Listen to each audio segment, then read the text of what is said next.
We've got to keep an eye out for Bottega.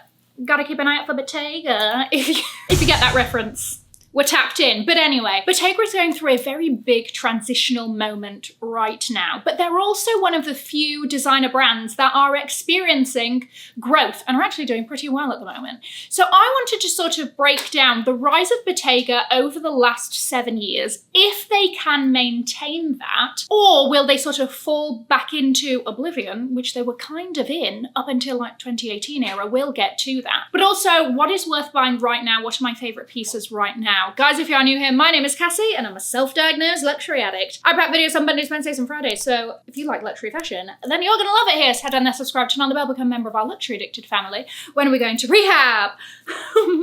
Never. In order to break down where we are now, I wanted to just very briefly touch on the history of the brand. So Bottega was born in 1966 as a small leather goods company. Now, they eventually did branch out into ready-to-wear and all of that, and their whole basis was always on this refined elegance. So much so that in the 1970s, mid-1970s, they had an ad campaign that was actually done with Andy Warhol. It was 2 pages, 2 white pages. One said, "When your initials are enough." And then the other just said Bottega Veneta. That is sort of the basis of which this whole brand is built. And we're going to circle back to that. But Thomas Mayer, he's German, so I have no idea if I pronounced that terribly. He really was the creative director that made Bottega into more of a lifestyle brand by introducing the ready-to-wear menswear and really building sort of like the world of Bottega, right? It's travel, it's elegance, it's that refined Italian taste, it's craftsmanship, and it doesn't need to rely on a logo. Fast forward to 2018. Up until this point, like the 2010s to 2018, we're really not talking about Bottega that much. Their sort of ride or die fans are continuing to buy with them, but they weren't really being talked about in new conversations, in what's interesting in luxury fashion or hot new pieces and all of that, right? It had been a long time since there was a Bottega piece that people were really excited about. The last one that I can remember was the introduction of the signature knot clutch in 2002. This is still very much a piece that exists to this day, as it should. It is a perfect hard shell evening clutch with that intrecciato weave, came in a rainbow of colours. It does its job, it does it well. It is Bottega, right? What happened in 2018? Daniel Lee took the reins and he began as creative director of the brand. From this point onwards, Bottega catapulted.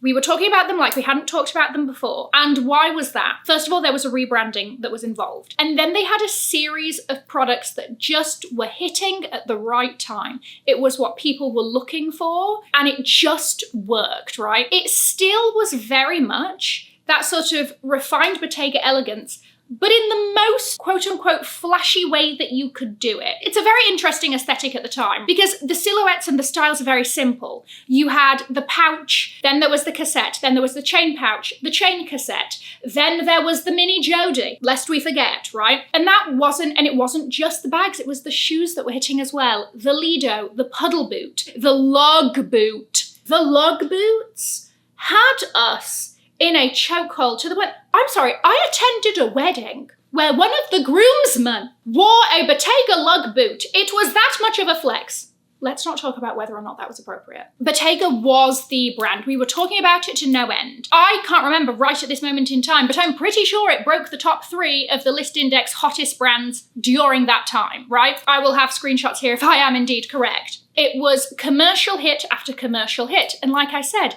the styles are very simple, but they were done in really bright, interesting colours that really sort of clicked with the little bit more maximalism out there styles that we were interested in at the time, right? This is also like when Alessandro's Gucci is having a moment. So that kind of, we want loud, we want logo. But what do you do with a brand that doesn't have a logo? You just make these things that are so instantly recognisable.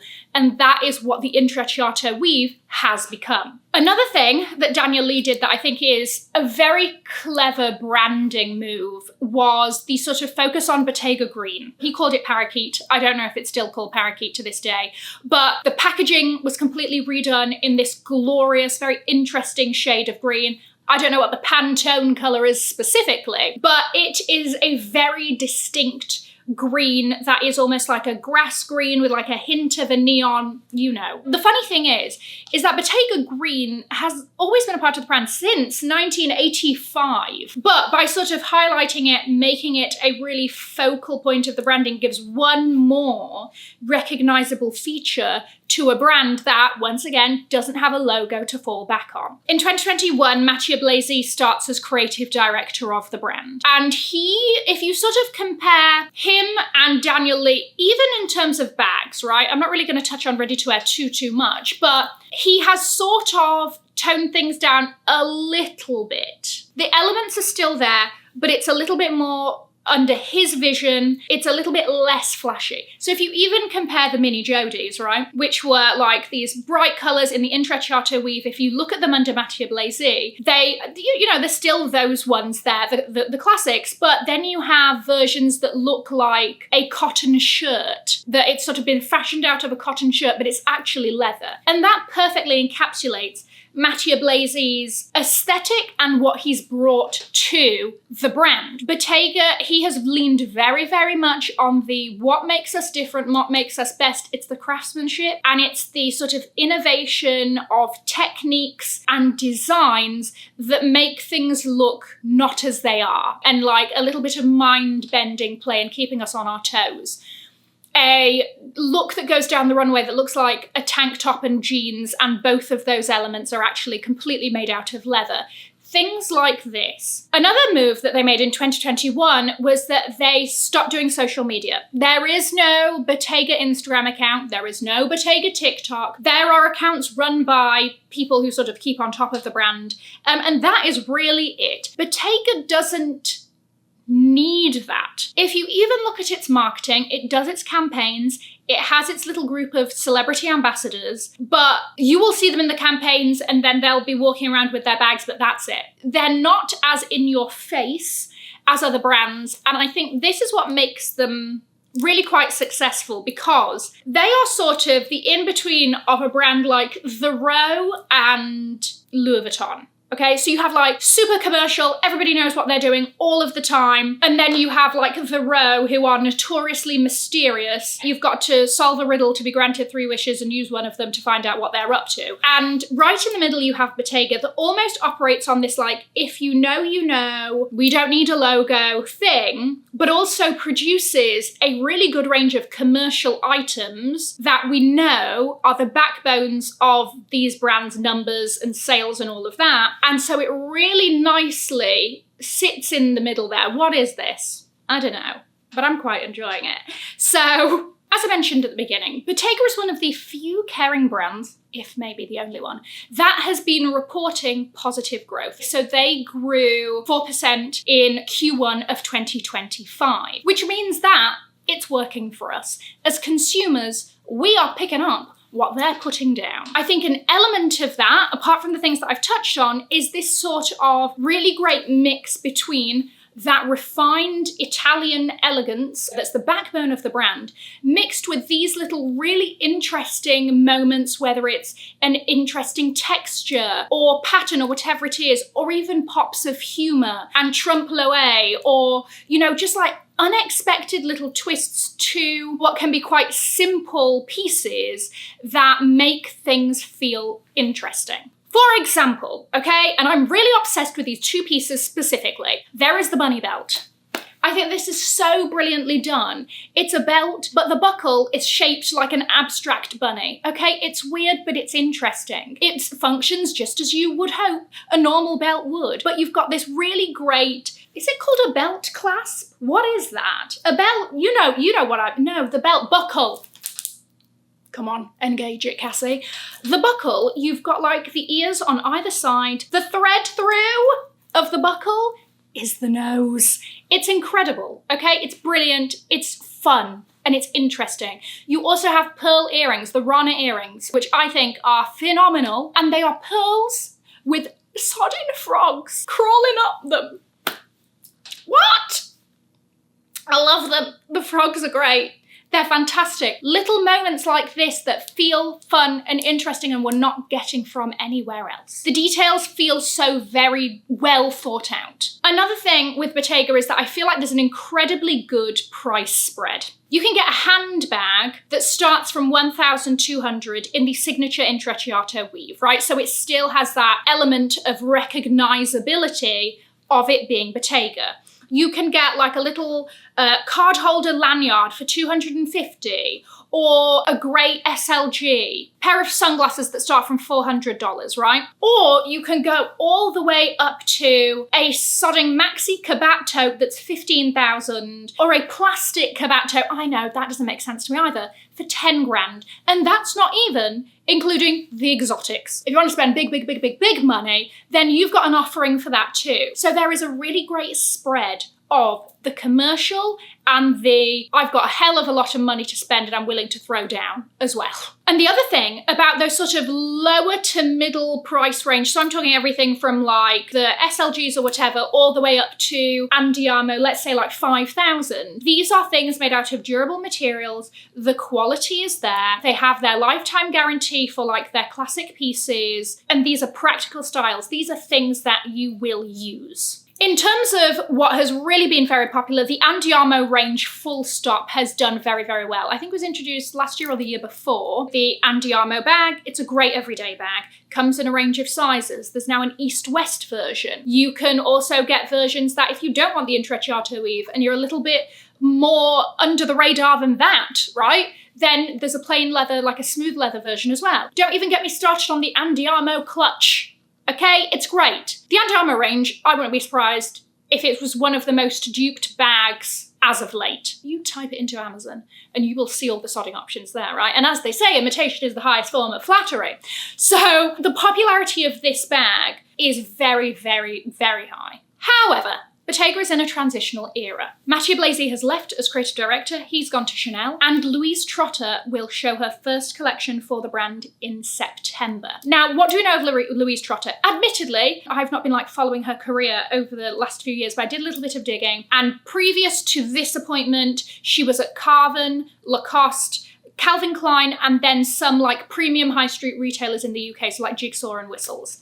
I wasn't really sure of her vibe, but one scroll of her Instagram, and you can sort of see how her designs for Carven are extremely aligned to Bottega's ready-to-wear. You're seeing those like sculptural pieces, volume, interesting play with textures and things like that. But what I have no idea about are the leather goods. And as we know, these are the money makers. I don't know how much say or how much influence she will have over the bag department. I don't know if that team has been rejuvenated or whatever, okay? So we don't know in terms of that, how the bags are going to change and what her sort of bag style is. In terms of everything outside of the bags, the real test, and I think what will make Bottega continue to win, is if she can continue to marry that quality, craftsmanship, and that sort of, I keep using this term, refined elegance, with those moments of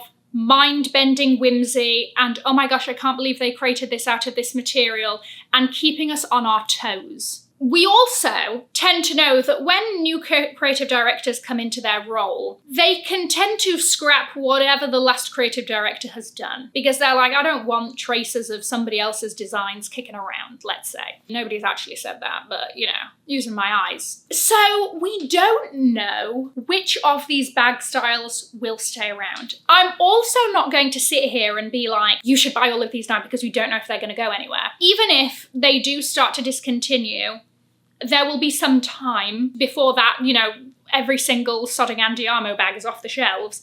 But that is an area with a very big question mark. I don't know if they're going to keep the Andiamo. I don't know if they're going to keep the Mini Jodi and all of that. I think that they would sort of be stupid to scrap it. I think that there will definitely be some of the smaller bag ranges that will go, but for those like the Andiamo, I'm not sure about the Chow Chow. I don't know how the Chow Chow is doing. Personally, I prefer the Chow Chow to the Andiamo, but that's just me. The Andiamo clutch, the Mini Jodi, the Hop. I think that they should keep those, but just do new seasonal variations. Whether or not they will, I don't know. So keep that in mind. If you are very much like, I want an andiamo, that's my next bag, and I want it in this particular colour only, and I'm not willing to risk this go or whatever, then fine, put that to the top of your list, right, in terms of shopping priorities. Otherwise, keep an eye out, right? Let's stay focused. However, while we're here, I thought I would highlight some new in pieces at Bottega that I think are really cool and interesting and worth it. Number one, the Bang Bang Vanity. We know this bag now comes in a colourway that is called, wait for it, give us a moment, Limeade and Silver. Oh my gosh, it's a fabulous metallic gradient from like a really wonderful juicy lemon that just sort of, you know, has a lovely ombre into the silver. It's great, it's a statement, it's gonna be great for spring, summer, it's gonna be great for autumn, winter, it's gonna be great all year round. She's fun, she's fabulous, and she knows it. They are also doing her in a mint and silver, in case the yellow isn't quite your vibe. They're also doing the concert pouch, which is a little sort of crossbody zip across the top, in the mint/silver as well. Speaking of the Rana earrings, I've told you I love these little cute, tiny little gorgeous frogs scaling the pearls. They also have a brooch, so it can scale on your lapel or wherever you wish to put it. There is also a ring. It's a fashion jewelry ring. It's priced under $1,000, and it's just like, it's scaling your finger, all right? It's fun. I think it comes in both gold and silver. The andiamo clutch now comes in some really great colours, including a bright lemon. I do wish that they'd done that with silver hardware, though. It is with gold hardware. And a beautiful bubblegum pink. But if you love East-West, and honestly, you wish that the East-West would get longer, let me introduce you to the Intrecciato Piccolo Long Clutch. The name is on the tin, right? It's long, it's intrecciato, and it's a sodden clutch, but it's quite, I don't know, I felt like I need to tell you, I'm quite endeared by it. I'm like, who are you with your lengthy ways? If you love the drop earrings, but you feel like it's overdone and you want something a little bit different, they do the mini drop with quartz that basically looks like it's like the gold is sort of dripping down over the quartz. I think they look great.